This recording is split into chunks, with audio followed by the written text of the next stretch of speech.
The one thing that parents need when they have a cancer diagnosis is hope. You need hope that your child is going to make it, that realistically your child can be in that percentage that actually beats childhood cancer.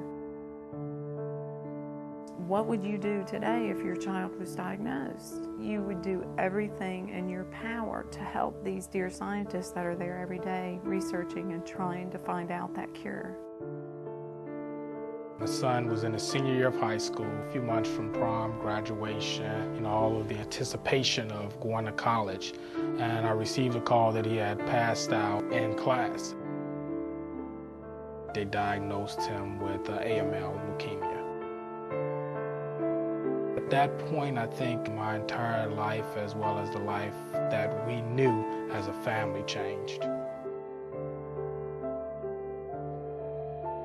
He was taking his bath like a normal one-year-old would do, and when we got him out and we're tickling him, putting lotion all over him, we noticed a golf ball-sized lump under his left arm.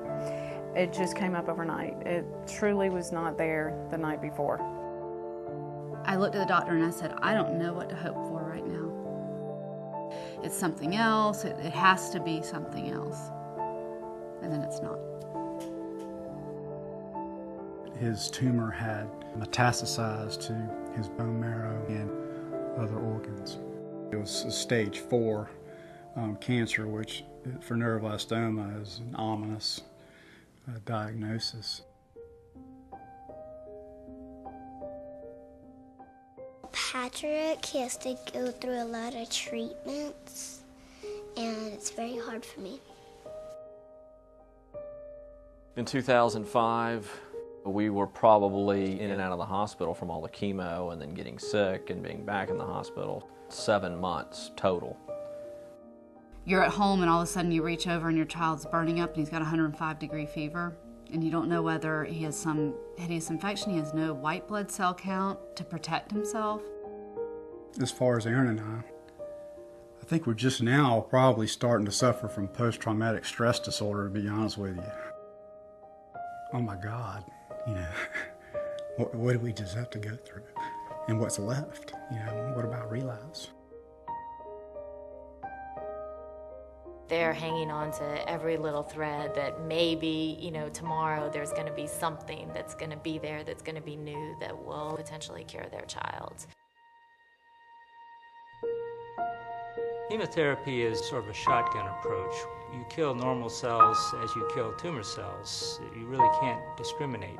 The future for treating pediatric cancer depends on the development of more targeted therapeutics. Cells have a coordinating center so that they make decisions, which means they have master control switches, much like the breaker box in your basement. Let's go after these master control switches and shut off a large amount of the survival pathways in a cancer cell. I couldn't overemphasize how important cure has been to our research. We could not have done the testing of this immunotoxin, which is in clinical trials now, without cure's help. I would not want any other parent to share the pain that I've experienced over the years from the loss of a child. How could I not support funding that would support relieving the pain or coming up with a cure to prevent this from ever happening to anyone? His risk of relapse is probably 80 to 90%.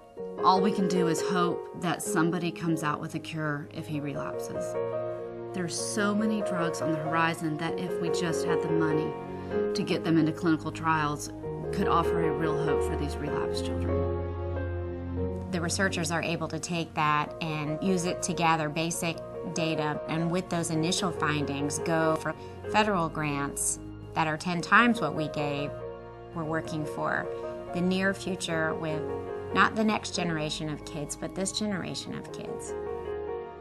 How can we explain to other people that haven't been through this, that want to help so much? You're always like, oh my gosh, we want to give to cure, and what can we do? My first hope is that he stays in remission.